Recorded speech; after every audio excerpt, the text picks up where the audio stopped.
Guys, there's pictures that's come out about that. She is standing in front of Caitlin Clark laughing afterward. Not seeing if she's okay, not checking on her, but laughing. Man, I got to tell you, I don't know what's wrong with the players in this league. I don't know where this nasty vindictive streak is coming from. Have no idea. I mean, it doesn't matter if Caitlin Clark, let's say Caitlin Clark was talking Fresh developments continue emerging from the heated Indiana Fever versus Connecticut Sun encounter, where multiple controversial incidents occurred during gameplay. The league has now upgraded a previously unpenalized contact to a flagrant 2 violation following post-game review, highlighting ongoing concerns about game management and player safety protocols. Video evidence reveals JCS Sheldon's involvement in what appears to be an intentional eye contact incident with Caitlin Clark. Documentation shows Sheldon's reaction immediately following the contact, which observers characterized as inappropriate given the circumstances. Rather than demonstrating concern for Clark's well-being, footage captures Sheldon exhibiting what many interpreted as celebratory behavior. Will they land today? Well, wait no further. Let's start with Natalie Esquire. Natalie Esquire, she has her own show, part of the NBC Sports Network. So this is quote-unquote a voice of the WNBA. This is a old guard super fan that wiggled her way into a WNBA position. That wiggled her way into an NBC sports position. Natalie.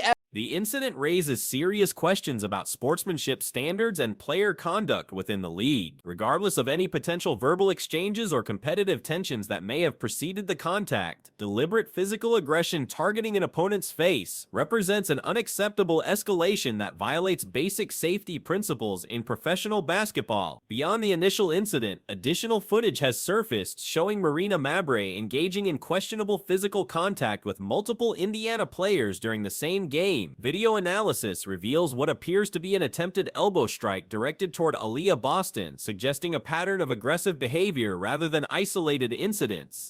Nonstop shit. You don't get to poke her in the eye over it. I mean, that's just not a thing. Okay, so anyway, there's that.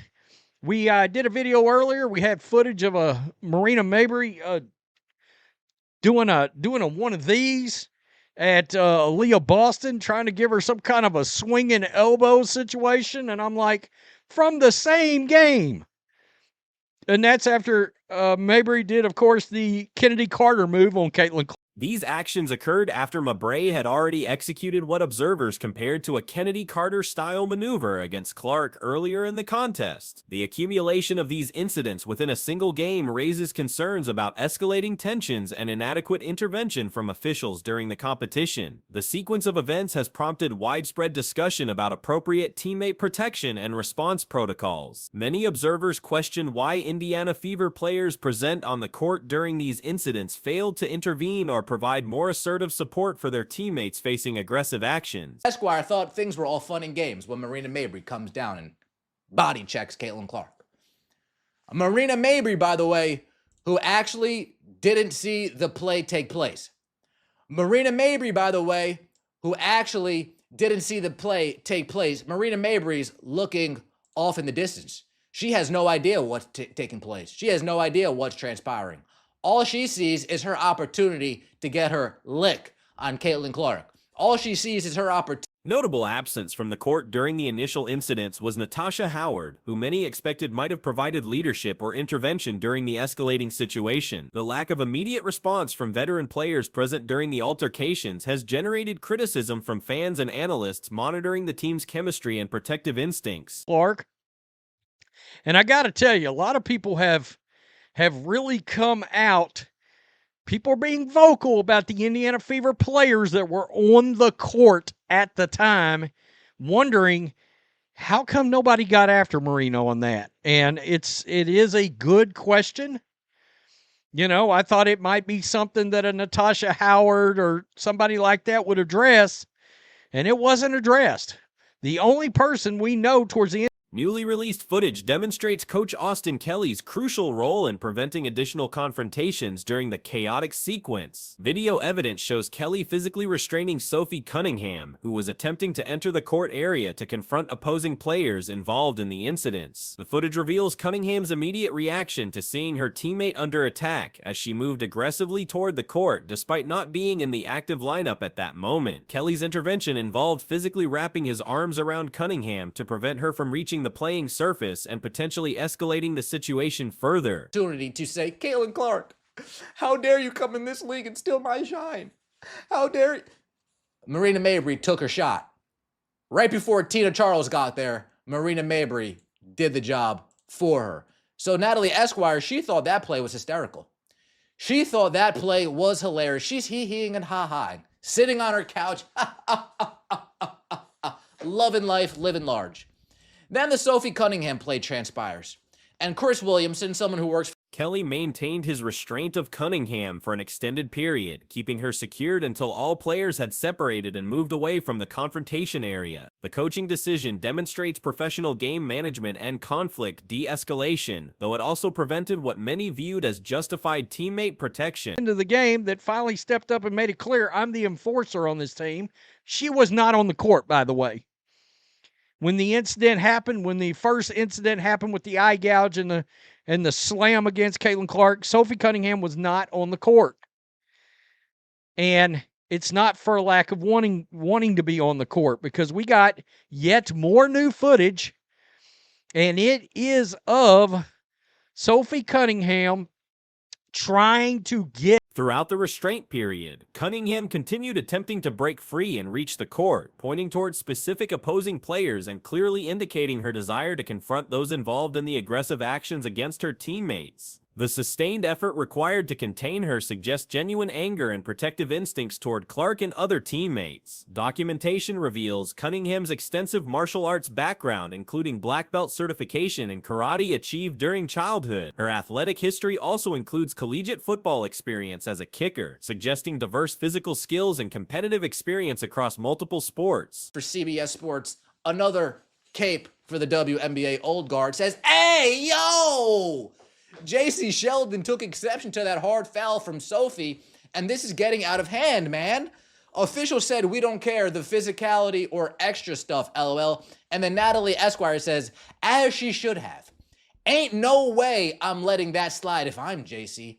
At some point, we throw in hands." Now, folks, can we just sit here and be honest for a second? This background information adds context to her aggressive response during the incident, as individuals with combat sports training often possess both the capability and confidence to engage in physical confrontations. Her restraint by coaching staff likely prevented what could have escalated into a more serious altercation given her demonstrated skills and emotional state. The combination of martial arts training and competitive sports experience suggests Cunningham represents a legitimate deterrent against aggressive actions targeting her teammates. Her reputation and capabilities may influence how opposing players approach future confrontations involving Indiana Fever personnel. To Caitlin Clark on the court. All right, we all know now the foul has been since upgraded to a flagrant 2 after those clown referees said that it wasn't. Even after the game, WNBA's got such an officiating problem. They need to realize that they've got, now that you've got so many more eyes on you and so many more... The incidents have highlighted significant deficiencies in game officiating and real-time decision-making by referees. The initial failure to properly categorize the flagrant contact, followed by extended review periods and subsequent upgrades, demonstrates inconsistent application of league rules and safety standards. The officiating crew required approximately 37 minutes to review the incidents, ultimately reaching conclusions that many observers considered obvious from initial viewing. This extended deliberation period, combined with initial incorrect rulings, reflects poorly on referee competency and training standards within the league. Does this on your far right of your screen look like somebody that would ever throw hands? Natalie Esquire, she Natalie Esquire doesn't throw her hands anywhere. The only time she throws her hands is when she's at a wedding and it's throw your hands in the air and wave them like you just don't. Those are the only hands that you're throwing, Natalie Esquire. Can we please be real for a second? Increased mainstream attention on the WNBA has brought greater scrutiny to officiating quality, with fans accustomed to NBA and collegiate basketball standards expressing frustration with inconsistent calls and game management. The league faces pressure to improve referee training and consistency as viewership and media coverage continue expanding. The transition from relatively limited public attention to mainstream sports coverage has exposed weaknesses in league infrastructure that previously went unnoticed. Professional basketball requires competent officiating regardless of audience size, but increased visibility demands higher standards and more consistent enforcement of existing rules. Fans, regular sports fans, and basketball fans that do not consume this league, used to watching NBA, used to watching college hoops, now you've got all these new eyes on you, which is going to shed very quickly. It has shed a very ugly light onto the officiating problem in this league. All right, somebody said earlier, I saw, well, it's an issue, they're not paying enough money. I don't want to hear none of that. If you're going to have a professional... Approaching the 10-day mark since certain roster moves, speculation continues regarding potential personnel changes for the Indiana Fever. Observers monitor whether the organization will make strategic adjustments to address team chemistry and performance issues highlighted during recent games. Particular attention focuses on potential roster additions that could provide additional energy and offensive capabilities during periods when key players rest. The team's noticeable energy decline during certain lineup combinations has generated discussion about depth and rotation management. But okay, Natalie, let me take your word for it. Let me take your word for it. No place in the game for what Sophie Cunningham did. That warrants further review and penalty from the league. Then the Connecticut Sun head coach defends his players, as he should, being the head coach. And Natalie, he is absolutely correct. And the Sun should push for suspension. JC could have been hurt. Very dangerous what Sophie did. Oh. The organization faces decisions about whether current roster construction adequately supports team objectives and player protection. Recent incidents may influence management thinking about personnel needs and team culture development moving forward. Fans and analysts continue evaluating whether roster adjustments might address both competitive performance and teammate protection concerns highlighted during recent controversial games. The franchise's response to these incidents may indicate organizational priorities and commitment to player safety and team cohesion. Basketball league, you need actual competent referees. And that's a loss you're going to have to take in the time being by bringing some in. Not only that, but they took 37 minutes, it seemed like, trying to figure out what was going on, and they still got it wrong. It's ridiculous. It really is. So, this video is of Sophie Cunningham being held back by Coach Austin Kelly. The WNBA's established media voices have once again demonstrated their inconsistent approach to evaluating on-court incidents, particularly when Caitlin Clark is involved. Recent events have exposed a troubling pattern of selective outrage and contradictory standards that deserve examination. We're really pushing the boundaries of foolishness, I see. We are really pushing the boundaries of foolishness, is one Natalie Esquire, and she tried to go back and forth with Mr. David Eichholt, or Eichholt, I apologize if I mispronounce your name, somebody who's been covering Caitlin Clark ever since her days in Iowa. I'm assuming prior to her days in Iowa when she was getting recruited by the Hawkeyes. Very familiar name in the Iowa Hawkeye women's basketball space, in the Iowa. During a recent game, multiple physical altercations occurred that would become the subject of heated debate. The sequence included Marina Mabray delivering what appeared to be an aggressive contact against Caitlin Clark, followed by Sophie Cunningham's response involving JC Sheldon. These incidents would reveal the stark double standards present in WNBA media coverage. The most telling aspect of Mabray's action was her apparent lack of awareness regarding the initial play. Video analysis shows Mabray positioned away from the primary action, seemingly unaware of the specific circumstances that preceded her intervention. This suggests her contact with Clark was opportunistic rather than contextually justified. When this entire situation was going down, let's watch it. Okay. You see this? Right here, let me just stop that. Sophie comes running. She's about to storm the court. She is trying to storm the court. Right there. And right up here is where you're looking. All right.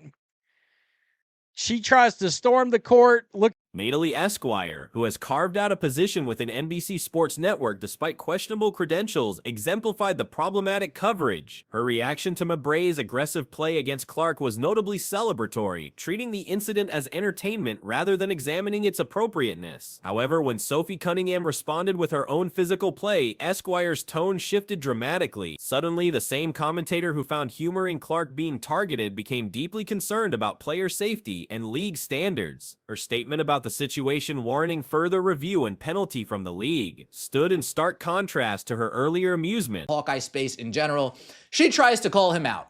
No, David, not anyone would have committed the dirty play. Oh, you guys aren't seeing? Not anyone would have committed the dirty play that she did.